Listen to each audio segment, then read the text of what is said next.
Today's feast, attested as early as the mid-4th century in Deposito Martyrum, may have its roots as a Christian substitute for the pagan commemoration of dead relatives and friends, Parentalia, celebrated in Rome between 13 to 22 February.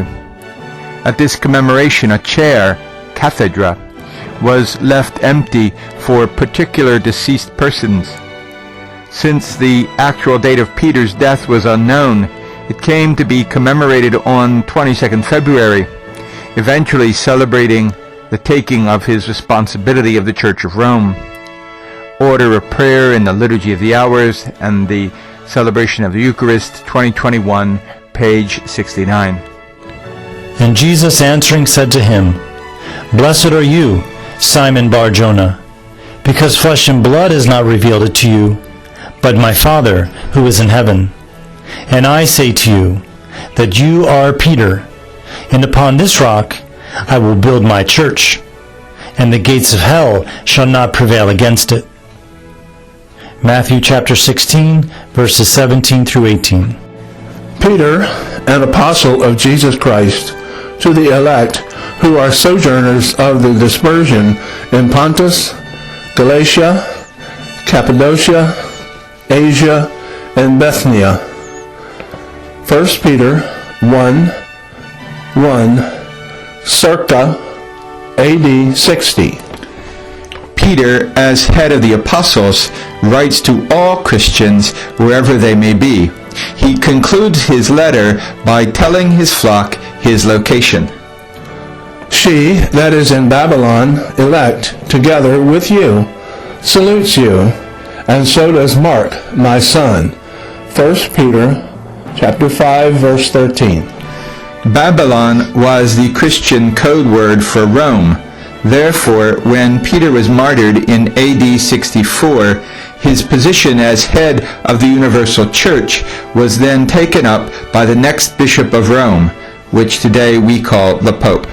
And if any should say, How then did James receive the chair at Jerusalem? I would make this reply, that he appointed Peter teacher, not of the chair, but of the world.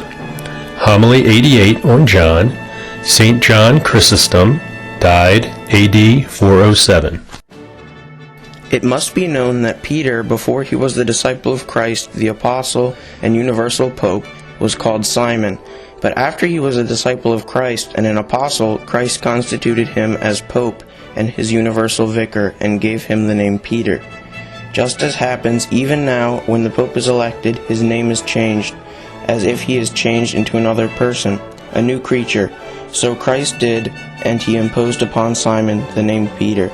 Sermon on the Saints Peter and Paul, St. Vincent Ferrer, died AD 1419.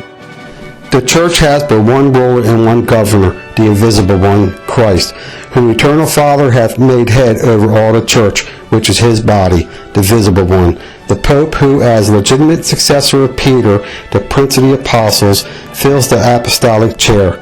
Catechism of the Council of Trent, circa AD 1556. Therefore, faithfully adhering to the tradition received from the beginning of the Christian faith, to the glory of God our Savior, for the exaltation of the Catholic religion, and for the salvation of the Christian people, with the approval of the Sacred Council, we teach and define as a divinely revealed dogma that when the Roman Pontiff speaks ex cathedra, that is, when in the exercise of his office as shepherd and teacher of all Christians, in virtue of his supreme apostolic authority, he defines a doctrine concerning faith or morals to be held by the whole Church, he possesses, by the divine assistance promised to him in Blessed Peter, that infallibility which the divine Redeemer willed his Church to enjoy in defining doctrine concerning faith or morals. Therefore, such definitions of the Roman Pontiff are of themselves, and not by the consent of the Church, irreformable. Session 4, Chapter 4.9, Vatican I, AD 1870.